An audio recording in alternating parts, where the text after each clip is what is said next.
Praise the living God.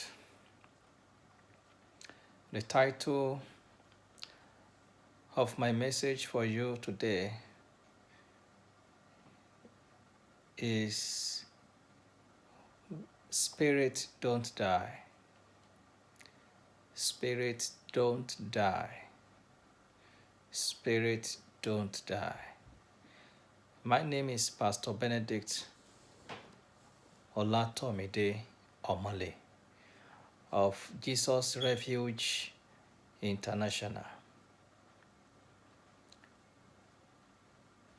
Words are spirit in form. Words are spirit in form. And words don't die.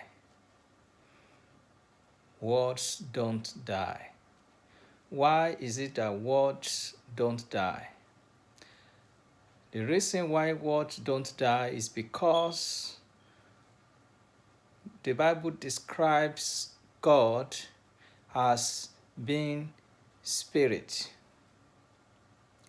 Spirit. And his form and his nature and his identity is spirit. Is pure spirit. God is pure spirit. God is pure spirit. Meaning that God is not partly material thing.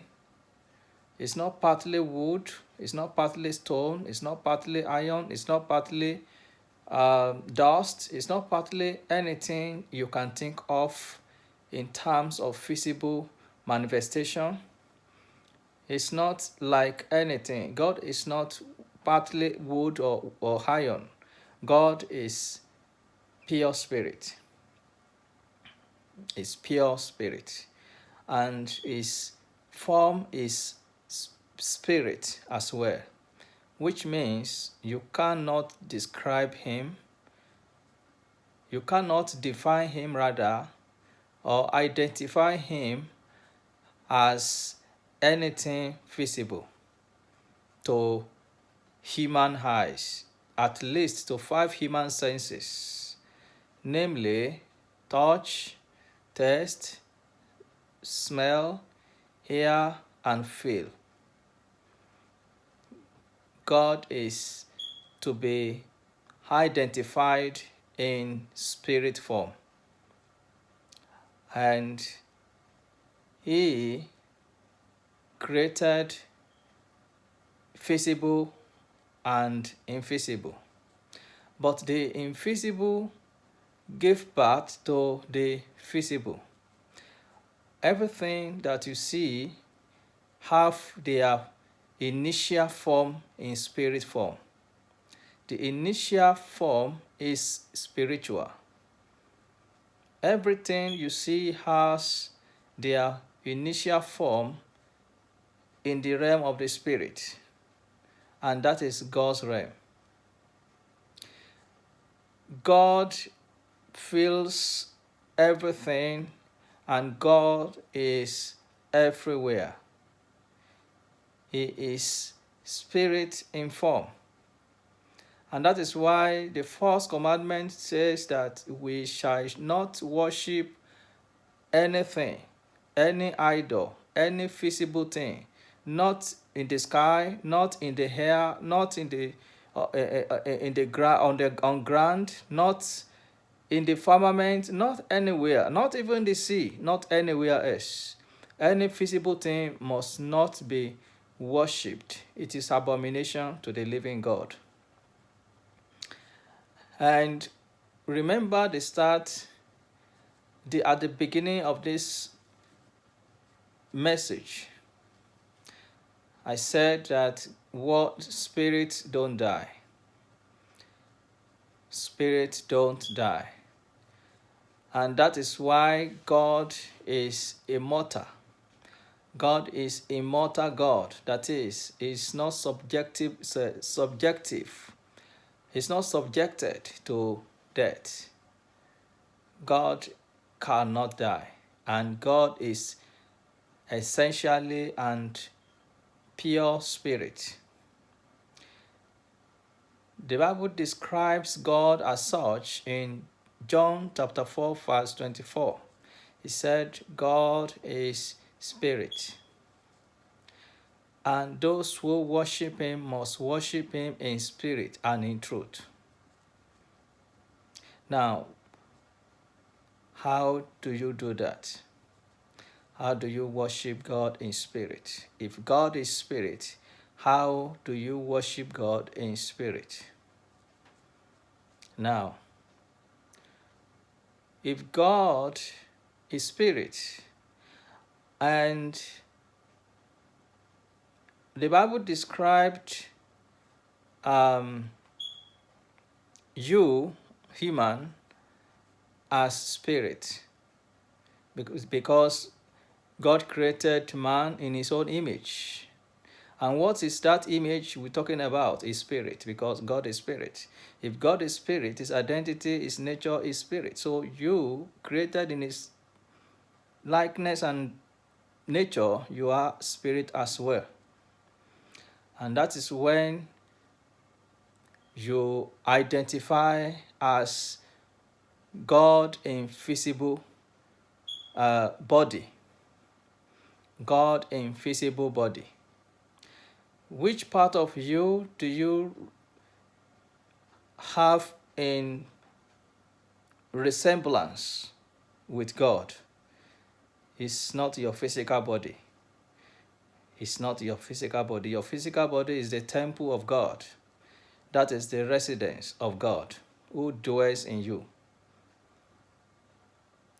That is the residence of God who is spirit.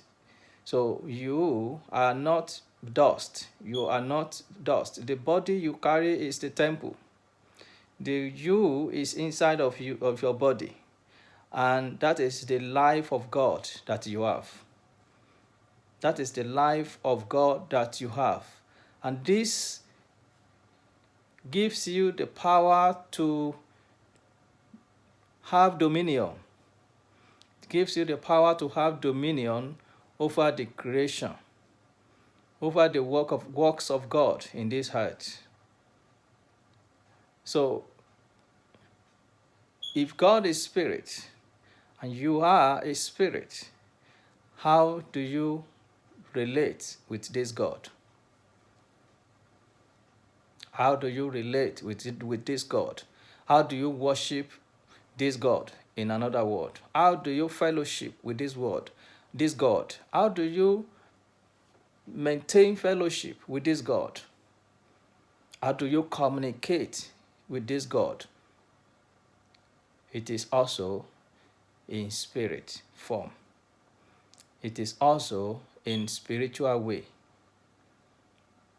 If you are a spirit, and God who created you is spirit, and you have to fellowship with him, you have to worship him to maintain relationship and to maintain fellowship. You need to use the same means, the same means that is common to both of you. What is the means, the common means? What is it that you have in nature that can make you responsible, that can make you responsible to God? That is also spirit. That is where you see in John chapter 6, I think verse 63, the Bible says, Jesus said that those words I speak to you, they are spirit. They are spirit and they are life. The flesh profits nothing. It is the spirit that quickens. It is the spirit that quickens. The flesh profits nothing. The flesh profits nothing. Your physical body profits nothing. The flesh, your physical body, profits nothing. It profits only when God resides in it. Your physical body profits only when God resides in it. That is when it is the temple of God. When you leave this body, the spirit goes back to God, your soul goes back to wherever it belongs. If you are a child of God, if you have a DNA of God in you, if you have the nature of God in you, if you are true, pure human being, you go to God, your soul goes to God, and your spirit goes back to God as well. But if otherwise, then your soul goes back to the place where it will be awaiting judgment on the final day. Now, the means of worshiping God that the Bible describes in John chapter 4, verse 24, that you worship God in spirit, means that you worship God in spiritual form. And that spiritual form is word. Is word. John chapter 1 verse 1, the Bible says that in the beginning God, the Bible says that God is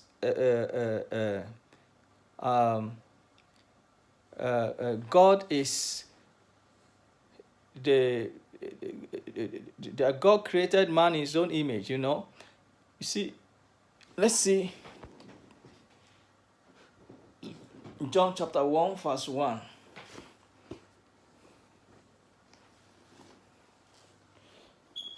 John chapter 1